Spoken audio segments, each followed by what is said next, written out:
Hey there, how there, ho there, it's Jeff Cutter Diamond, welcoming you to yet another Cutter Top 10 NHL video. And today we're going to be looking at the top 10 NHL players to wear the double threes, like I have on my Patrick Waugh thing. I know it's a Montreal Canadiens thing, but Patrick Waugh is my idol, and 33 is kind of my goalie number. So we're going to look at the top 10 players to wear number 33, and not all of them are goalies, if you must know. There's some that aren't goalies. All right, so here we go. Number 10 is Don Beaupre. Decent goalie for both Minnesota and Washington. So Don Beaupre was the star goalie in 1981 when the North Stars made that unlikely Cinderella run to the final against the New York Islanders. Dino Cesarelli, undrafted, he played great. Don Beaupre was the man behind the mask, if you will. And then he went to Washington in the Mike Gardner trade. Played well for Washington until Olaf Kozak supplanted him, and then he ended up in Toronto and Ottawa and a few other teams. Don Beaupre is from Waterloo, which is separate from Kitchener, and he did not play for the Kitchener Rangers, so I don't say Kitchener when I talk about him. I don't. Number 9 is Wayne Thomas. Decent goalie for the Habs and the Leafies. So Wayne Thomas is a pretty good player, too, in his own right. Wayne Thomas was the main guy in Montreal when there was a dogfight in '74. Once Dryden left for a year after not getting his contract, he went to law school and all that. That Wayne Thomas was one of the main goalies to help Montreal out in Dryden's absence. And then Dryden, came back in 1975. But then, Thomas was jettisoned to Toronto, and he played decent for Toronto, and then he was jettisoned for Mike Palmateer. So, anyway. Number 8 is Cam Talbot. Cam Talbot, good goalie and all that for the Rangers, the Oilers, and the Minnesota Wild. Cam Talbot played hockey for the University of Alabama, Huntsville, which is like Alabama has hockey? NCAA hockey? Anyhow, Cam Talbot was a decent player for the Rangers. He was a reliable backup to Henrik Lundqvist. He played after Lundqvist got injured, and he was pretty damn good about it. So, he knew what to do and all that. And, with Minnesota and Edmonton, he's had some playoff runs and did pretty well, all that. So, you can't get mad at him.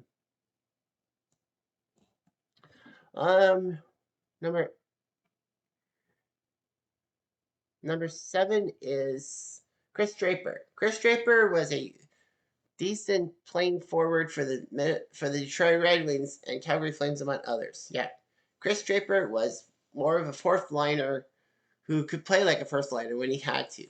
Draper famously scored the winning goal in Game 2 of the 1998 Stanley Cup Finals against Washington when Detroit was down 4-1 late.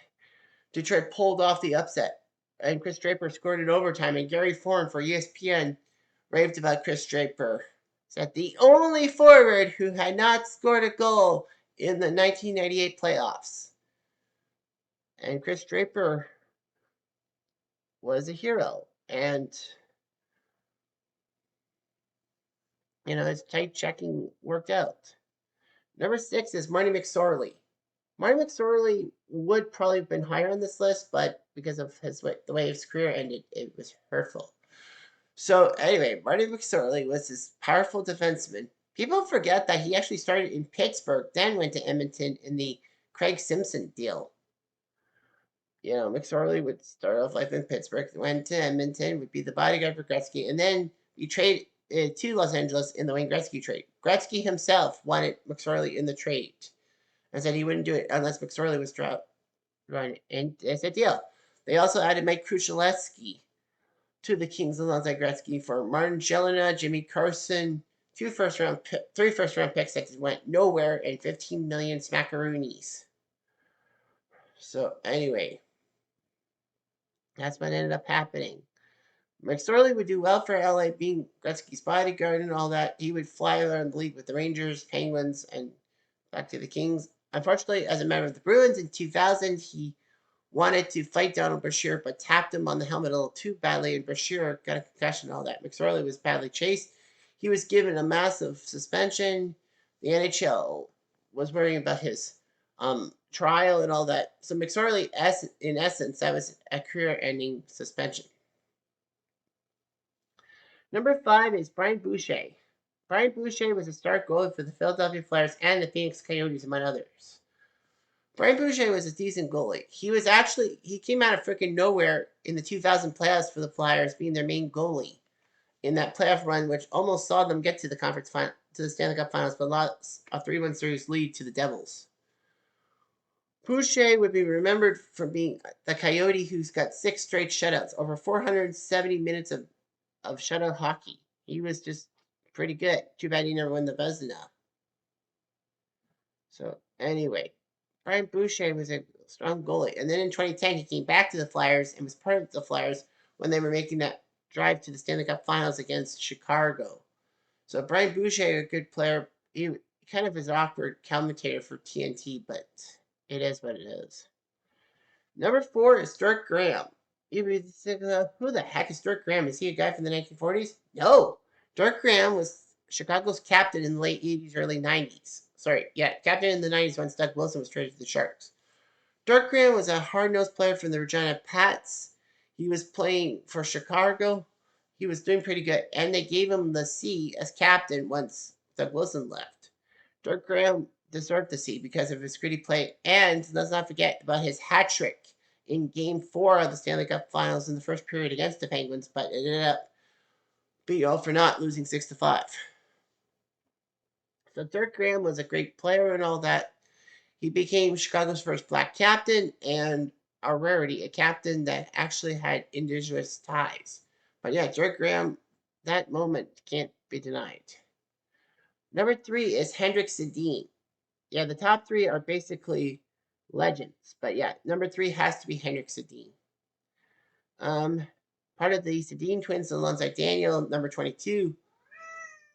Sedin was pretty good. Well, the 2 Sedins were draft eligible in 1999, and the Canucks made a few moves to make sure that Henrik and Daniel would be picked. So they got the 2nd and 3rd picks. After Patrick Stefan went to Atlanta, Henrik Sedin and Daniel Sedin went to the Canucks. Daniel went first because of his number 2-2, and then Henrik 3-3, making him the number 3 pick.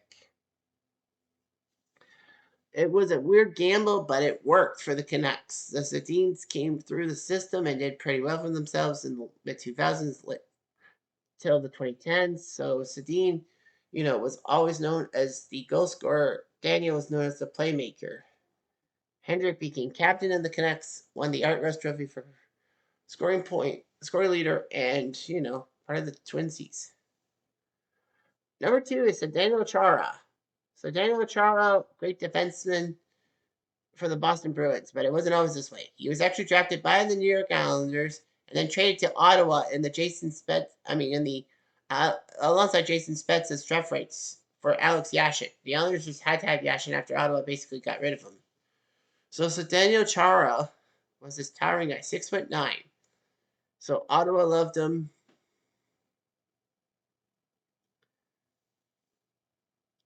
So anyway, Daniel Chara, 6'9", pretty good for Ottawa, and then he left in free agency to Boston. Boston signed him to a big deal, which was humongous. And then Chara, for like 13 years, became a Bruins defenseman. For many years, he was their captain, winning the Stanley Cup with them in 2011 and the Norris Trophy for Defenseman of the Year. So Zdeno Chara knew what he had to do. He did spend his final few years with the Caps and the Islanders, but still, that's just great. And number 1, by a long shot, is the man I'm wearing. Yeah, I know, you can call it biasy all you want, but it's got to be Patrick Waugh. I mean, why wouldn't it be Patrick Waugh for number 33? Patrick Waugh was this great goalie for Granby in the Quebec leagues. Unfortunately for him, his team sucked, and he faced a lot of shots. Montreal took a gamble on him with the 51st pick in 1984, and, he played okay. He helped the Sherbrooke team, the AHL affiliate, or the top minor league team, win the 1985 championship. And then in 1986, he was part of a three-headed goalie thing with Doug Soltart and Steve Penny. He became the goalie at the start of the playoffs against Boston in 1986, and he took him for a ride. He beat Boston, had a tough time with Hartford in 7 games, and that was the Claude Lemieux overtime goal. And then came the conference finals against the Rangers. In Game 3, he thwarted the Rangers many times in overtime until Claude Lemieux scored an overtime goal. Waugh would then help out the Habs win the 1986 Stanley Cup and practically give Canada something to brag about, and him winning the Conn Smythe Trophy for playoff MVP. Waugh would have some good years. He would be supplanted by Brian Hayward at times when he wasn't supposed to. Waugh suffered a massive injury in 1991, bringing Andre Rasco and J.C. Bergeron to try to help him out. Waugh would actually be scrutinized in 93 after being down 2-0 to the Quebec Nordiques in the finals. In the first round. However, Demers refused to pull Waugh for Rasico, saying that basically Waugh got us to the playoffs and all that. Waugh rewarded his coach's loyalty by sweeping the Nordiques the rest of the way, taking care of the Sabres in the sweep, and took out the Islanders in 5. He would have had to face Wayne Gretzky and the Kings in the final, and were nearly down 2-0, but thanks to Marty McSorley's stick gaff. And I know I didn't say that about McSorley's entry. McSorley's stick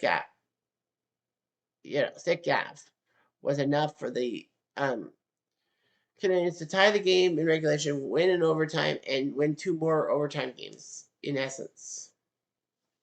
Waugh was named Conn Smythe winner, and then in 95, after the falling out with Mario Tremblay, where Tremblay left Waugh in for 9 goals against Detroit. After the first period, you could have yanked him and then told him to get ready for the third. Tremblay made a lot of mistakes with this deal. Patrick Waugh refused to play in Montreal ever again, and then he kept to his word. They traded him to Colorado for Jocelyn Thibault, who was supposed to be a savior in a sense, but even though Thibault was from Quebec, he was nowhere near how good he was. They had to trade him to Chicago for Jeff Hackett.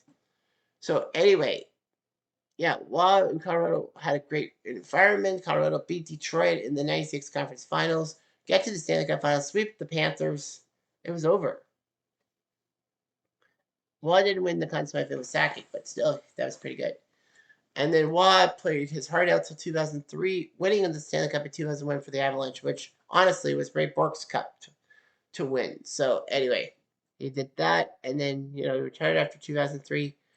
Went to the Quebec League to be the head coach GM of the Quebec Ramparts, winning a few Memorial Cups, and now he was the head coach of the New York Islanders, but they dumped him with like 10 games left. Who knows where he'll end up at his feet? Toronto?